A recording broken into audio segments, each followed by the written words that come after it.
Hi guys, I'm Matt Winton, the 2021 World Brewers Cup champion, and coming to you today from Stronghold and also in collaboration with my roastery, Rose Coffee Roasters. I want to talk a little bit about my journey with roasting, starting a roastery, and why I chose Stronghold and the things that I really like about it. For me, the decision to open a roastery was one that I could do to connect consumers and people who are tasting my coffee with the people that actually produce it.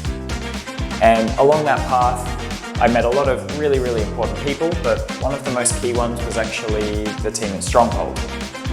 And when I first tried the S7X, I realized that this roaster had a lot of potential to give me exactly the style of coffee that I wanted to roast.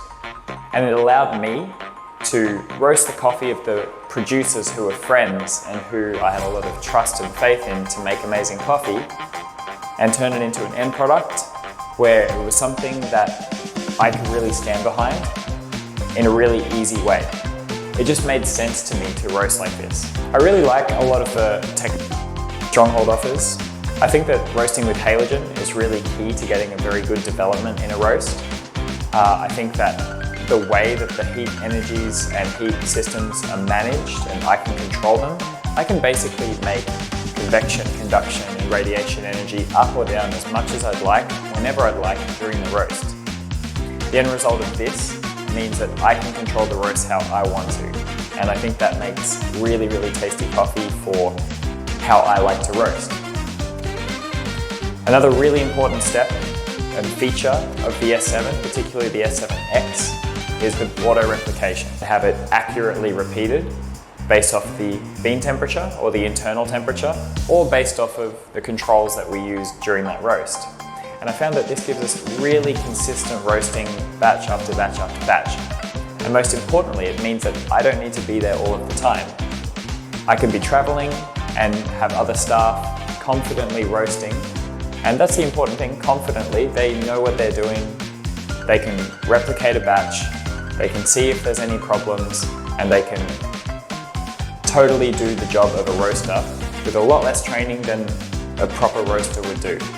I find this sort of introduction to roasting really nice. So for me, as a Stronghold roasting ambassador, I really like this idea of being able to go everywhere in the world and teach people how to roast on their roasters. The way that the Stronghold works has a lot of extra features and things that aren't immediately obvious, but once you get to know, make it a really powerful roaster. So when I can go around the world and share profiles from person to person and have very similar coffees roasted and tasting the same all around the world, that's something that I really like. I'd like to see more of things where I can say how a profile could be at home, then travel to somewhere else and have them roast the same green coffee and get the same result at the end. To me, that's something that's very special and unique about the Stronghold roaster, and that we can then scale this up into production with the S7, S8 and S9 roasters.